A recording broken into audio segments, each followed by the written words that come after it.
Hi everyone, make grass with green and yellow color. Take red clay and press it. Add details to make it look like a ladybird. Make others with different color by following the same step. Add clouds and green droplets for the finishing.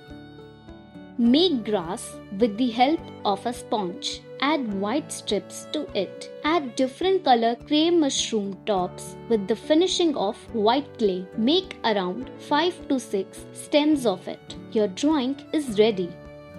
Take a lettuce leaf and color it with green and white paint. Make a print of it on the base. Add red clay to make a ladybird. Make legs also. Paste googly eyes to it. Make some green stems and branch to the base with crayon. Add yellow color clay drops to each of the branch. For making it look beautiful, add a bee with clay at the top of the picture.